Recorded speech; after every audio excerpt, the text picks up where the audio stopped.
For the best TV viewing experience, witness the coziest maroons, the most vibrant and brightest moons, the eeriest and darkest tombs, and radiant and vivid hues in any type of room with the Neo QLED and OLED TVs by Samsung.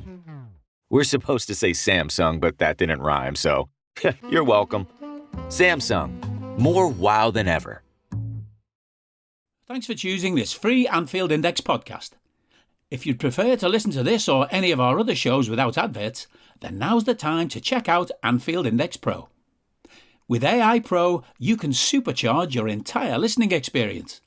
You'll not only get all of our podcasts without the ads, but you'll have them far faster with our Quick Publish feature available exclusively for subscribers. AI Pro also puts you in the heart of our sound studio, with an option to listen to many of our shows live and interact with the podcasters in real time as the shows are recording. Upgrading couldn't be easier. AI Pro is available on all popular podcast platforms, and we have our own apps for Apple and Android. Just head on over to AnfieldIndexPro.com and get started today. Hello and welcome to another transfer podcast on Anfield Index Pro. I'm Trev Downey. You know where I am. And I am joined by the man who you also know at this stage as our transfer guru, Mr. Dave Davis. How are you, my friend? Yeah, very well. I've got to be careful calling me a guru because people don't like it, do they, on Twitter or whatever? But happy to be here, yeah. It's why we'll continue to use it, Dave. We're all about to wind up, you and me. I think people surely have got that at this stage. So we want to get cracking. We have a very packed show for you. Dave's put together a lot of information. We didn't think we'd be in a position to do this, but lo and behold, the man himself has put together quite a bit. And we're going to start close to home, as we always do with LFC. And why not start with something very tangible, which is a direct link, Dave, to the burning question of the number 6 and will we, won't we, and all the rest of it. It is, without doubt, the most discussed thing in the Liverpool sphere, I think, with the possible rival of Darwin Núñez, and is he wonderful or is he not wonderful? But this whole number 6 thing and defensive midfielders and do we need them or not need them has given rise to such a level of debate and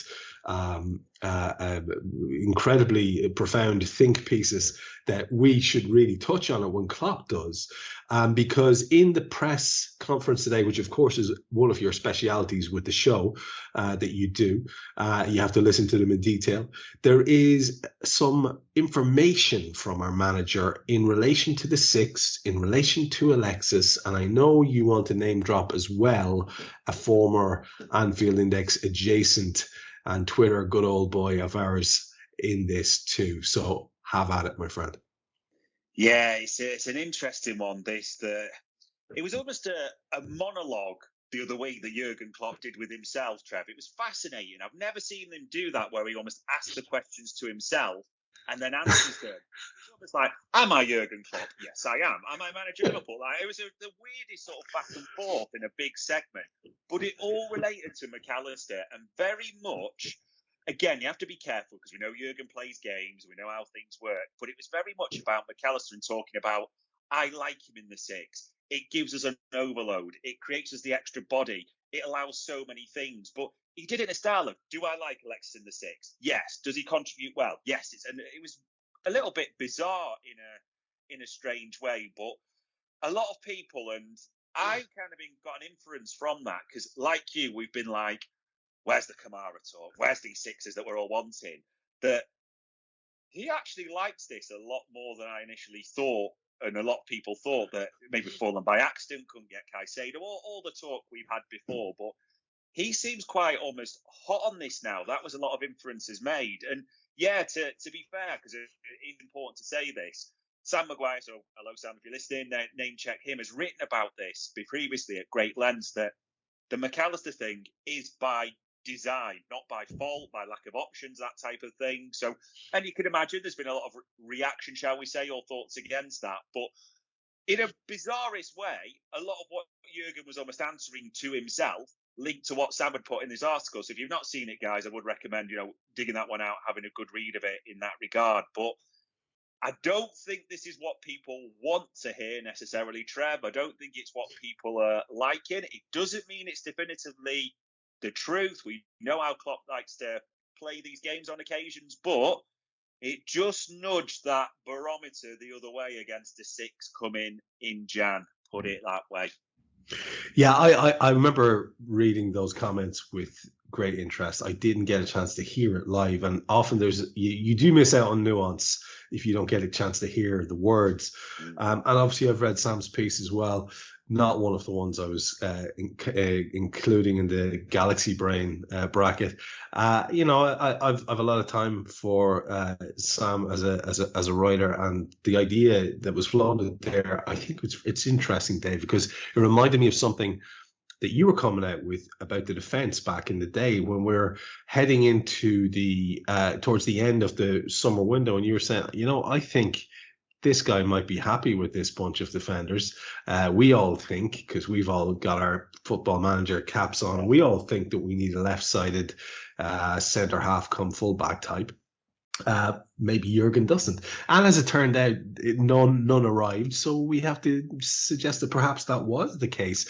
And maybe it is again. Maybe what you're hearing from the manager, we take at face value.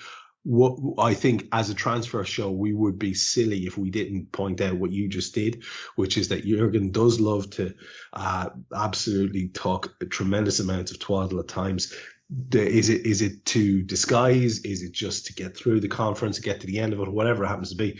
Would I be surprised if he dive bombed us with a number 6 specialist? No, because it wouldn't make any difference to me in terms of what I think of Jurgen. He just does the job. He's just playing the game. So I don't think it's always necessary gospel truth. It'll be interesting to see. There are positive links, though, interestingly, with some other players. And I'm hearing the name Beraldo a lot, Dave. And I know... Are you that person who has everything? The coolest merch and those must-have fan threads? Well, over at our Anfield Index shop, we've gone that extra mile when it comes to pimping up your Liverpool collection. From our popular range of bespoke design t-shirts, sweaters, hoodies and hats, to our signature edition mugs, prints and coasters, all provided with fast worldwide shipping. We have something for every red. We also stock official LFC merchandise and are licensed with the Premier League and UEFA to sell official iron-on shirt badges and sleeve patches. As a listener to this podcast, you can get 10% off everything with coupon code AIPRO10. Just head over to AnfieldIndex.shop or find us on Etsy by searching for Anfield Index. We're going to come to Moscarda as well, but I just want to touch on that name as well because it's one of those ones that we were tentatively linked with, and now it seems to be very much he is headed towards another club if you're to believe the suggestions. But talk to me about this Brazilian kid, Beraldo. Yeah, we mentioned him last week, didn't we? The info was that Liverpool have watched him extensively, the Sao Paulo left-sided centre-back, a young talent. We like a lot of things, but watching him, as we said last week, isn't about imminently moving. However, fever pitch kicked in, didn't it, Trev? Because UOL, the Brazilian paper, published a thing saying that, it's the way they phrased it and in translation, Liverpool are the favourites for Beraldo. So that obviously sends Twitter, everyone, etc., a buzz in that regard. The only thing to kind of call out, and I feel like we're damping everyone, but we want to be honest, from in that regard. Having checked into it, asked around, it was in a segment, Trev, that UOL do where they call out, like the big promising South American youngsters and where they could be heading, almost like a gossip column type thing itself. So he was mentioned in there. It wasn't mentioned as like a one-off piece that this is the latest news. It was mentioned in, amidst a bunch of other players. So that's important to call out. The second thing that we naturally, as we do, we dig, we harass, we ask, we double-checked, all those types of things, try and get as much as we can. And everything was coming back the same that, yes, Liverpool like this kid. Yes, they've watched him. Yes, he's good on duels, ground, aerial. The update we got was about 60%. That, as Tom Robertson, one of our South American guys, described him, that unicorn element, a left-sided centre-back that plays it long, beautifully, an exceptional passer. Funnily that, Trev, again, isn't it? A left-sided centre-back that's an exceptional passer. Sounds familiar. So there's that element to it. It's There's a sexiness to this move for many reasons. However, again, the message was watched, yes. Liked, yes. Anything you have as imminent? No, Trev, I'm afraid. That's all we can say. Well, if people can believe it, we're in the realistic section of the links here, and we're still there, Dave, because I know our pal Dave Hendrick highly rates Jean-Claire Todibo as a potential recruit, and I did see at least from two separate sources. Now, two separate outlets. Maybe they were both quoting the same source, that there was a definite LFC link to this guy who could be available at decent enough money. What do we know about him and his availability? Yeah, young centre half, French, that with Nice, who've been doing very, very well, haven't they, in Liga and challenging right at the top and had a good season. This is an interesting one because I'm not going to pretend to be an avid or rabid watcher of Liga and Trev by any means. But when we asked around, you can get different elements on this because the suggested price for, I think it was Nizar Kinsella in Standard Sport mentioning that we're interested with other clubs as well, which is important to say, is about 39 million, which isn't that big, let's be honest, in current market prices, market forces. So well within our grasp that way if we really want this player. Positives, in form, durable as well, which, we've got those question marks against a lot of our centre-halves, haven't we? On the other side, and again, it depends who you ask and who you want to take, Trev.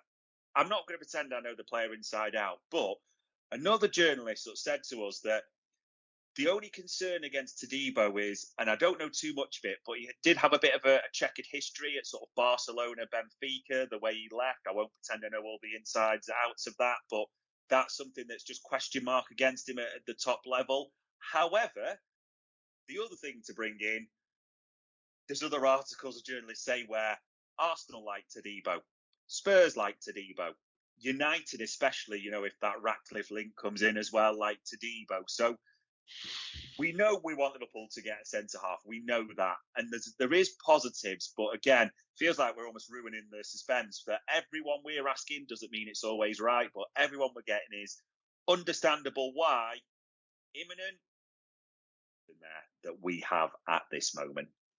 Let's go to one that makes little or no sense to me, precisely because of the financial valuation that is being thrown out there. And this is the Douglas Luiz story, that he is available, that we are in for him, are interested in him. And yet I'm hearing £80 million for a guy that most people will say is absolutely not the exact mold that we're looking for. So that's interesting. But there's a couple of spin-offs here in terms of who might be a more likely target that we could be looking at from that club. And also there's an Arsenal connection, which complicates the whole issue. So let's chat Douglas Luiz and whether or not there's anything to that. Yeah, I mean, Douglas Luiz and Aston Villa are having a great season. The two have been interchangeable almost. I think he's got a specific home record as well of goals there as well. So he's having a great season, Trev, and he's good on the ball, former City, Brazilian. There's a lot of things to like if you watch football, I'm sure, as people do, for Douglas Luiz.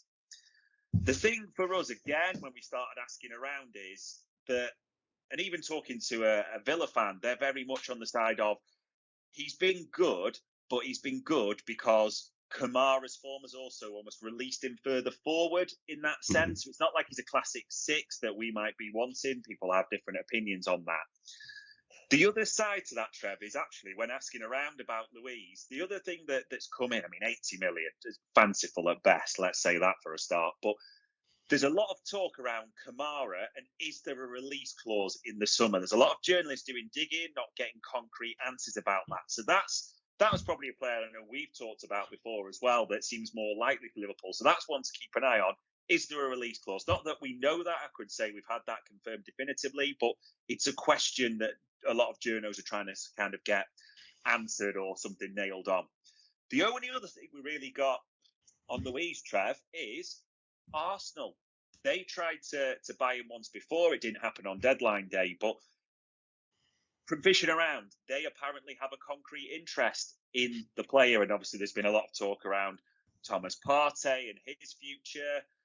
So in that regard, the suggestions are that if a transfer is going to happen, it seems more likely to be Arsenal. But there's a lot of journos, and it just like my honest opinion as well doesn't mean it's right.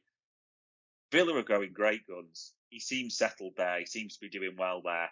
The smart money for me says he stays there. And the smart money says 80 million quid. Classic clickbait, eh? Classic clickbait. Yeah, has a very, very, as you say, fanciful feel to it. Now, being classically out of touch with football during the week, as I always am, I missed something last night that I had to ask you about. That's how out of the loop I was. I can't bring myself to watch the Champions League this year. I won't be watching it. I haven't watched it. I can't. I just can't. It's, for me, the pinnacle of what football's all about. We're not in it, and therefore I have no interest in watching other lads with a chance of winning a trophy we don't even have a shout at. So I'm all in, full Europa hipster this year. However, there was a bit of an impressive performance last night, which led to some serious equations being done, several things being added together, and a story about said talent and the Reds. Talk us through this one, because I had no idea about this. Neither did I, till the tweet came out all of a sudden. I think it kind of took everyone by surprise that Red Bull forward Openda, I think it's Luis Openda, the 23 years old, who they bought from Lens for a bargain. And Red Bull have got that pedigree, haven't they, Trev? That, you know, they take those players on bargains, develop them, and you think of players like Sesko, even from the feeder club previously. But we also like a Red Bull player, as we know. We've got that link between us. However, he bangs in two against City. They go 2-0 up, and, you know, he's playing well and all this. I'm probably pronouncing this wrong, but Sacha Tabuleri, I think it's pronounced, the Belgian journalist, the one who kind of did the stories about Romeo Lavia to Liverpool and Chelsea throughout the summer, kept us updated that way, literally tweeted about it going, oh, look at this boy, you can see why he's the big target for Liverpool, something along those lines. And you can imagine Twitter was a buzz, wasn't it, with the eyes, the emojis, all the types of things that were flying around. And everyone was like, what? We're stacked for forwards, all these types of things. But naturally, it sends everything a buzz in that regard. And funnily enough, there's shout out to maybe a master of timing. Sam Maguire does his article on him today about like who it could be. And he does mention in his article, there is talk about a release clause around, again, I think it's 80 million euros. I don't know if that's exactly to the euro or the pound. So have a read of it, guys, that way. But it feels, and again, naturally, as we did like ask around, we tried to get anything in this, heard this, drawing a big fat blank on this one, Trev. No one's got anything at all. And naturally, as other journos and people were saying back to us, think about what Liverpool will need. Think about what's in their pipeline. It doesn't mean it's impossible. It doesn't mean we're not looking in the future and people will think, you know, Salah possibly going, all those types of things, but could be 2-2 and getting 27. But isn't it amazing how just one tweet can send everything a buzz and sends us even asking and checking type of things? But again, feels like we're kind of dampening everything tonight. But the simple answer was no one's got anything on that one. Yeah, I think you're right on that. I'm just looking at the tweet itself. It talks about his amazing performance. And then there's the transfer market in the Premier League already very hot on him, apparently, as hashtag LFC. Which, yeah. You know, Sacha Tabuleri is obviously not a native English speaker, and that just has that kind of awkward phrasing to it. But all it needs is the hashtag LFC, and Sacha is likely to go from 87.6k followers to 150k followers and start his hard charge towards being Fabrizio Romano. That's how this works, right? So I guess we could allow ourselves a little bit of cynicism around that one, perhaps, and see if it ever materializes to anything else. We do have tangible stuff to talk about, of course, with other Premier League clubs, because the guy I mentioned earlier on, Moscarda, who Liverpool were being linked with because he is a young up-and-coming talent, is now looking like he's going to be picked off by Mr. Sweeney Todd in classic style. Let's start there. We do have a great United story as well, some bits and pieces. And I think there may be some Newcastle news as well. But let's start with Chelsea.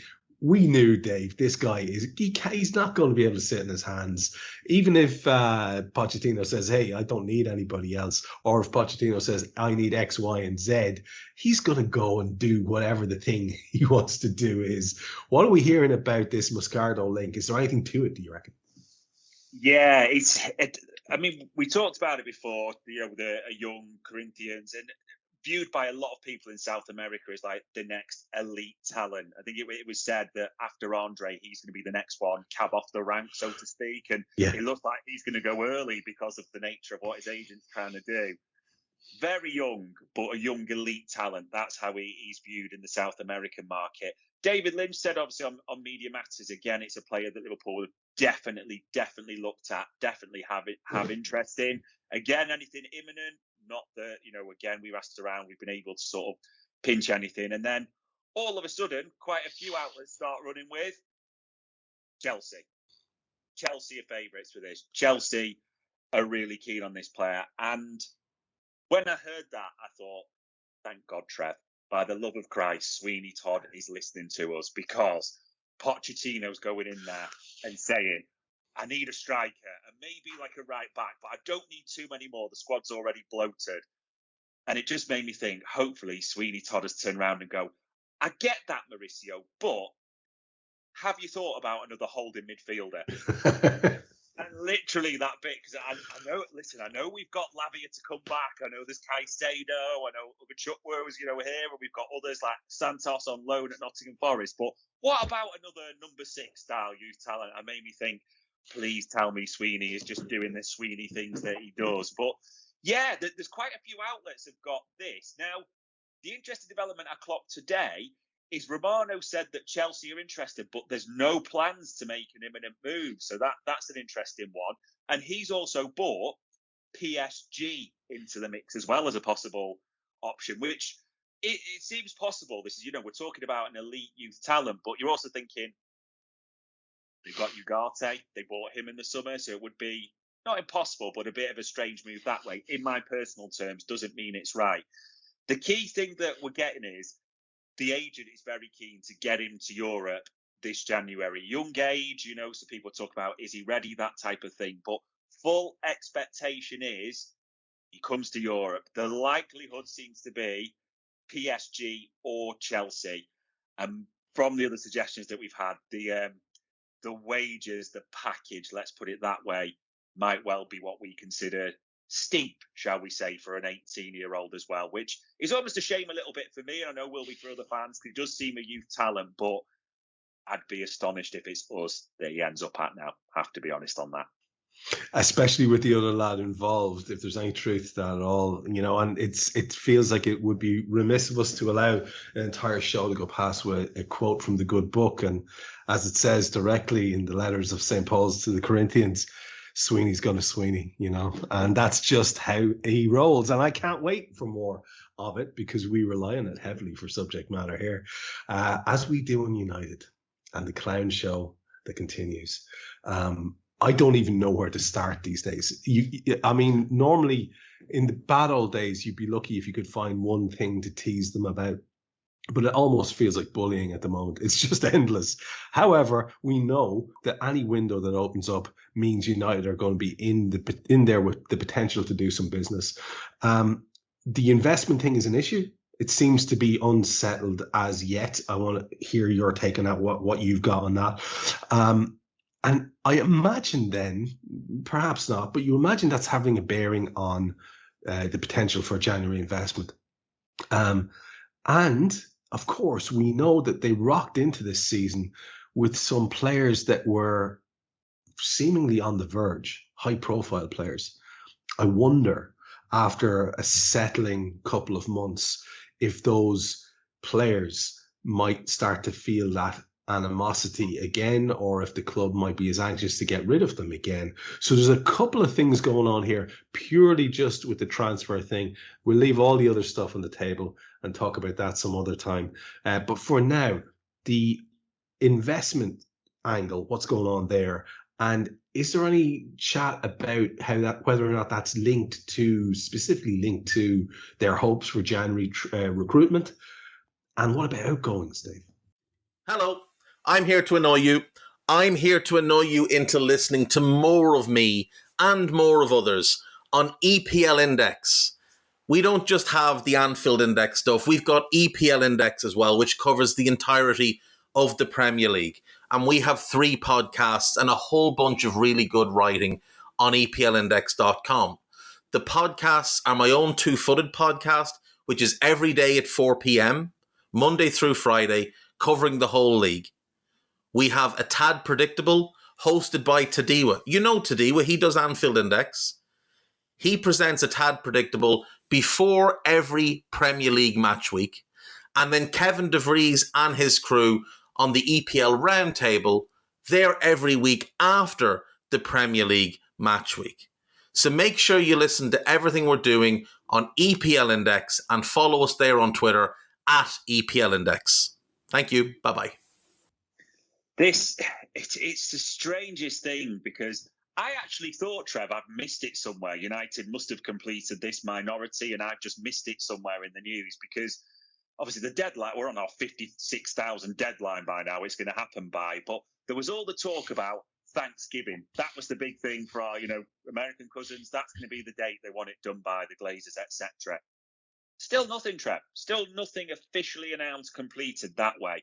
So obviously, like ever, we're reaching out, we're trying to, and not being met with a wall of silence, but a lot of people say a bit the same. We're trying to get, the info, like, when's this happening? Is this happening? It's fully expected. Everyone's been briefed in this regard, but it's still not gone through. It's still not completed. Does this lead to January questions? I think so, because, you expect them to have this money. So the talks, Jim's going to come in, football operations, all this type of stuff. So the longer this isn't completed, the more likely it's going to have an impact on January. It's just utterly bizarre. And then, Trev, just when they think we can't laugh anymore, they just bring that sweet moment of joy, Trev. So Plettenberg, good old Florian's back in the mix, mentions United, mentions they're short on forwards, aren't they? Because issues with Martial, Hodland, got an injury. Do you remember a former Chelsea player who they bought from Red Bull, Trev, who's now gone back to Red Bull because he stank it up in Chelsea and missed about 8,000 chances a game? Do you remember the name by any chance at all, that player? Surely not Timo.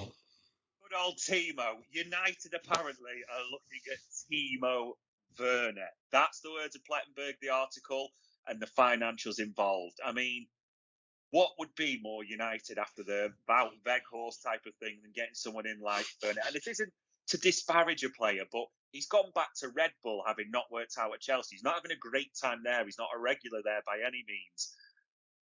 Yeah. And then the other things about outgoings as well. Varane.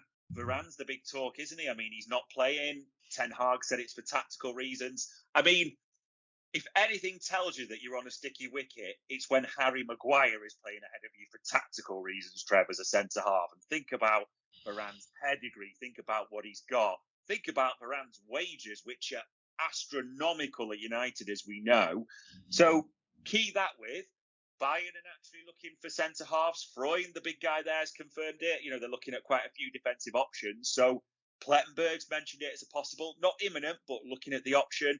Christian Forks called it out from Germany as well. So Varane to Bayern, not imminent, but definitely one to keep an eye on. And would you be surprised if Varane was like, I'm behind Harry Maguire in the pecking order?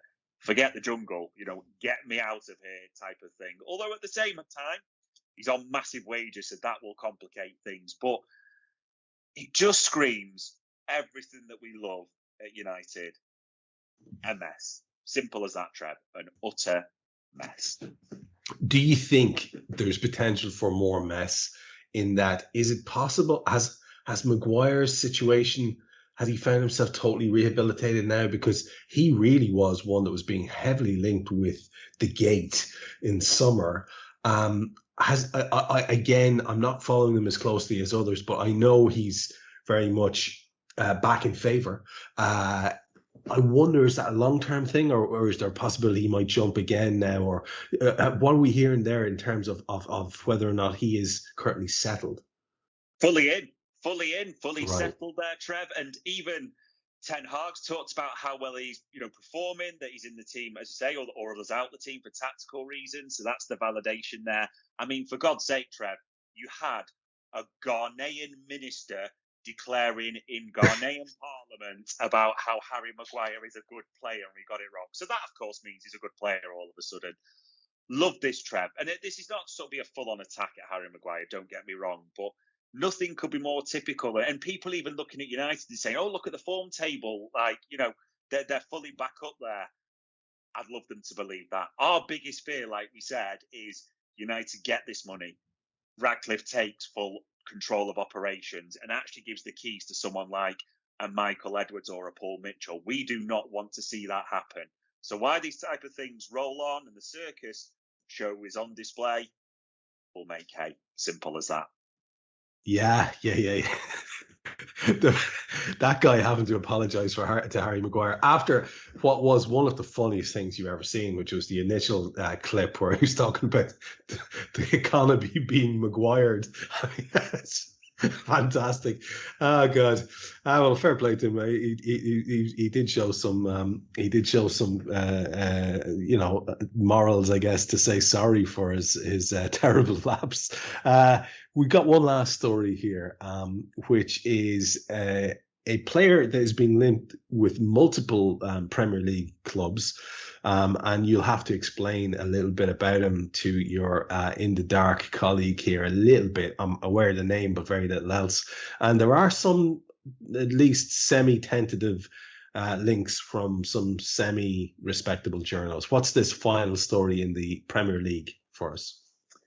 Yeah, and I'm probably butchering a name, as we like to do, but I think Seru Guirassy is pronounced. So 27-year-old striker tearing up trees in the Bundesliga this season at Stuttgart, where we got Endo from. So the big talk is that there's a combination of his form and the price tag is the big feature as well. So Trev, he's played 11 Bundesliga games and got 16 goals.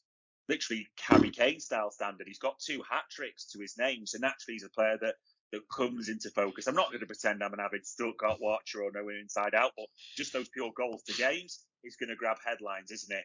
The second thing to say is, and it's become clear the agents, quite rightly trying to hype this, especially at 27, this could be his last time to do the big move. A 17.5 million euro release clause. What's that translate as, Trev? About 12, 13 million, something like that in sterling. That's absolutely nothing in Premier League terms, is it? Absolutely nothing. Let's be completely honest about that in Premier League terms. So a striker who scored 16 Bundesliga goals is available for 17.5 million euros.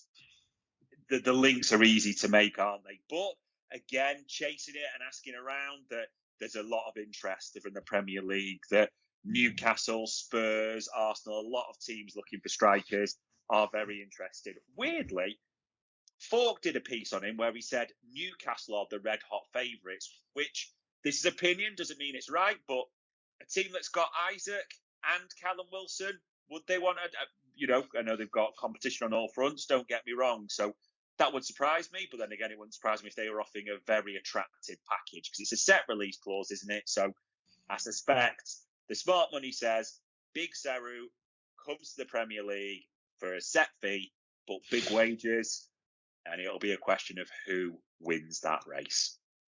Very interesting one. And I think maybe Newcastle are going to begin their stockpiling phase. That could possibly be where that certainty is coming from, where that connection's coming from. So we have looked at the Reds and the lack of hope around currently things that we're being linked with. We've looked at the Premier League, and there's some stories there for sure as well. But we got to complete by having a look around Europe. And if you don't mind as well, I'm just going to tack on to the end of our little chat here, just a quick question or two I have about the Saudi situation. But let's start in our European section by taking a little bit of focus on Nico Williams, who I know is a guy much sought after and much admired by several people who stand under our banner as well. I think we're looking at a situation, yeah, you've mentioned it here, where it's basically contract related in terms of that's why the interest is suddenly so pronounced, because I think he's in a situation where his contract is running down a bit. You can give us the details there. Tell us a little bit about Nico Williams as well, for people who might be familiar with him, in terms of what he might offer to a team where he plays and so on. I don't need a VPN. I've got nothing to hide. This is what I used to tell myself before I hooked up with LibertyShield.com.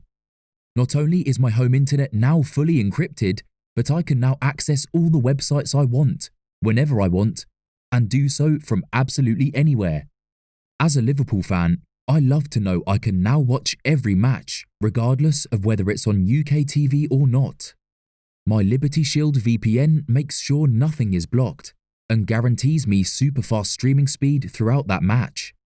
You can get connected right now with their software package, which includes a 48-hour no-obligation free trial and instant access to their apps for Apple, Android, Fire TV, PC, Mac, and Android TV.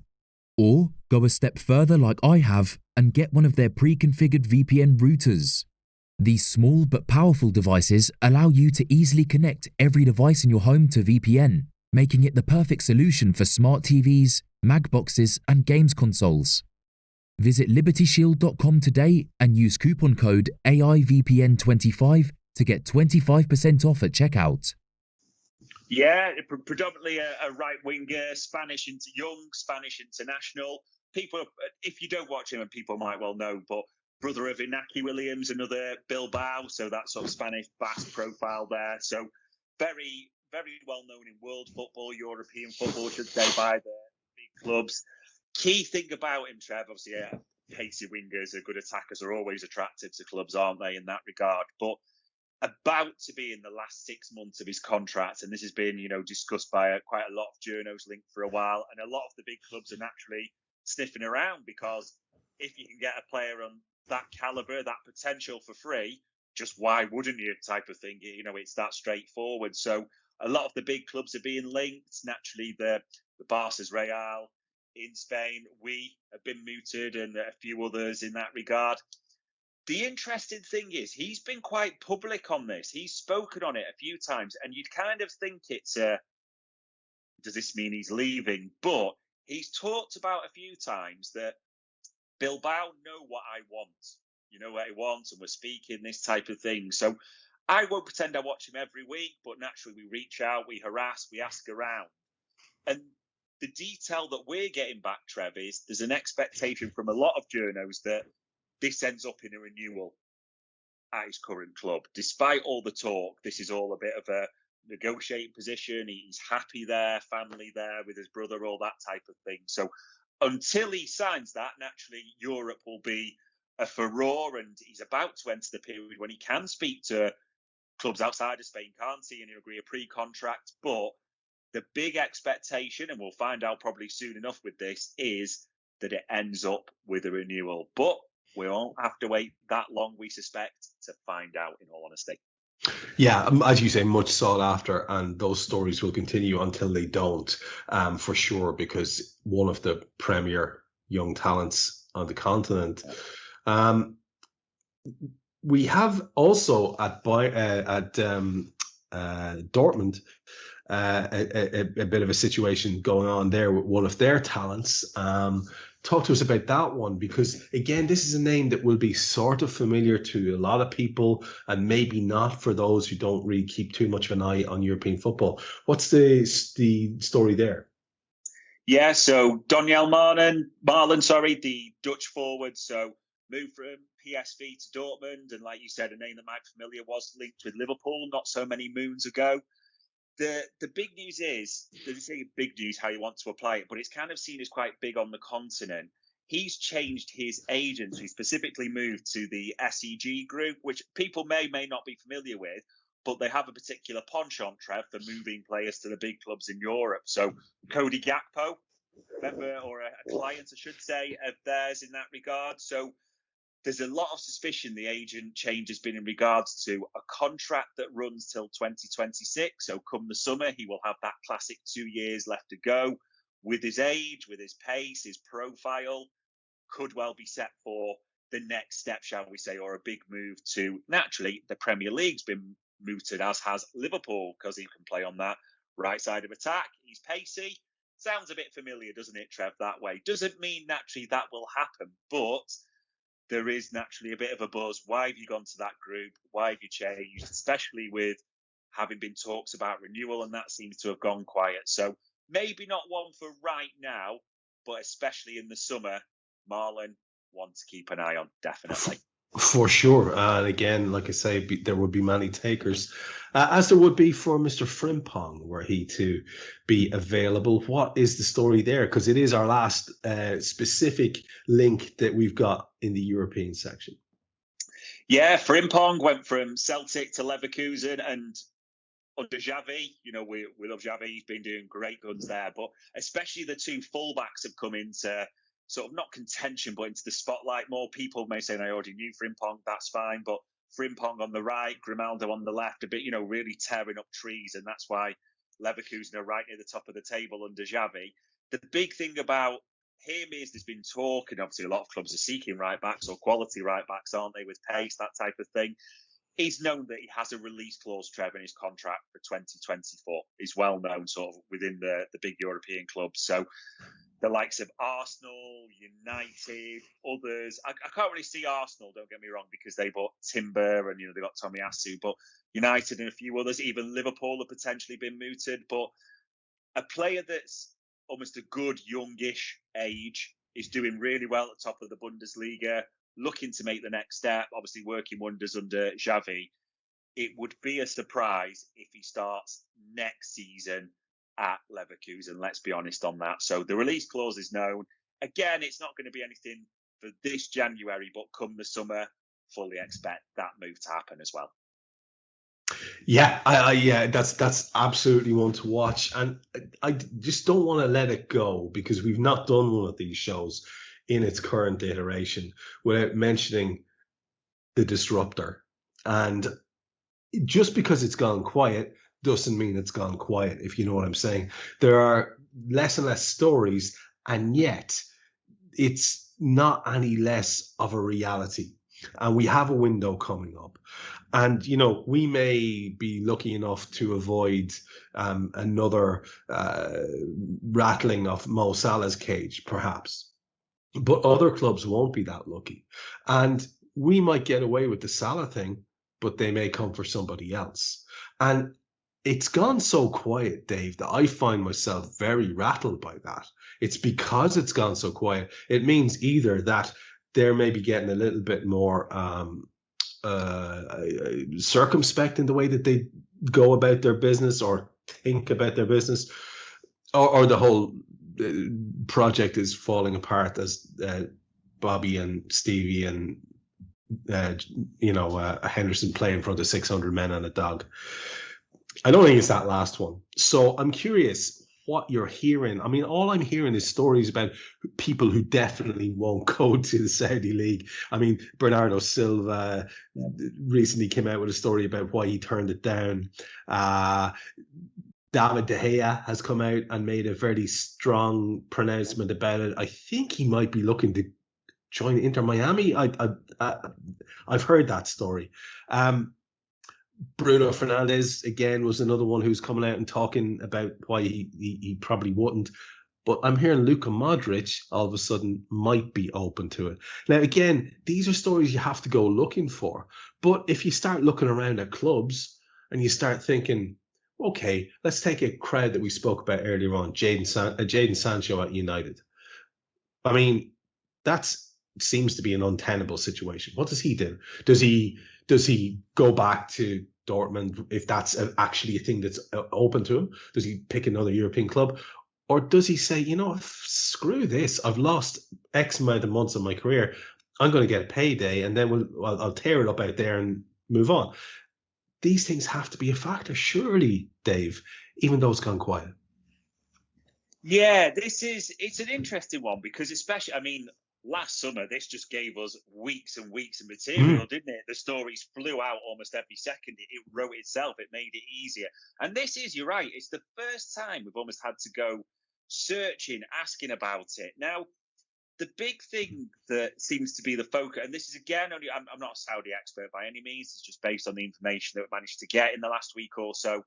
There's a big focus from the Saudi side on a couple of things. Riyadh season and the boxing, because that's a big focus at the moment, and we're getting the heavyweights, that type of thing, so that's another element.